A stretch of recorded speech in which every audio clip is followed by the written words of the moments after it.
শুধু নির্বাচনী প্রচার প্রসার নয়, দলকে সুসংগঠিত করতে এনসিপি দেশব্যাপী জুলাই পদযাত্রা করছে বলে মনে করেন রাজনৈতিক বিশ্লেষকরা।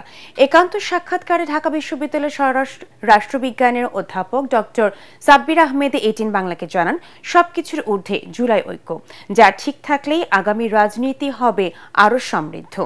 আরও জানাচ্ছেন মাজহারুল হক মুহাজির।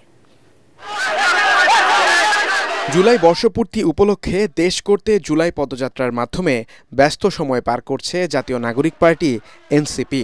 এখনও নিবন্ধন না পেলেও পছন্দের প্রতীক শাপলা হাতে অংশ নিতে দেখা যাচ্ছে তাদের। কোথাও কোথাও নির্বাচনী প্রার্থীও ঘোষণা করছেন আহ্বায়ক নাহিদ ইসলাম।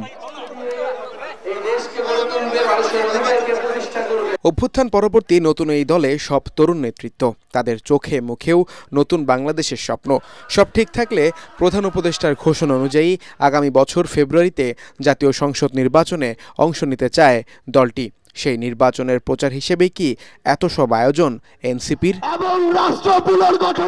শুধু নির্বাচনী প্রচারণা নয়, দলকে দেশব্যাপী আরও পরিচিত করতেই এনসিপির এই আয়োজন বলে মনে করেন ঢাকা বিশ্ববিদ্যালয়ের রাষ্ট্রবিজ্ঞান বিভাগের অধ্যাপক ডক্টর সাব্বির রহমান। ইমেজ তৈরির জন্য, জনগণের কাছে গ্রহণযোগ্যতার জন্য তার নানা কর্মসূচির মধ্য দিয়েই জনগণের সামনে তাকে উপস্থাপন করতে হবে, এবং যে কাজটা এনসিপি করছে বলে আমার মনে হয়। সুতরাং এটা যে শুধু নির্বাচন আমি তা বলব। অন্যদিকে এটা দলের যে সাংগঠনিক শক্তি সেটাকেও জানান দেওয়ারও একটা বিষয়। তার মতে এনসিপি যেহেতু অভ্যুত্থান পরবর্তী দল, তাই জুলাইকে কেন্দ্র করেই তারা জানান দিচ্ছে নিজেদের অবস্থানের।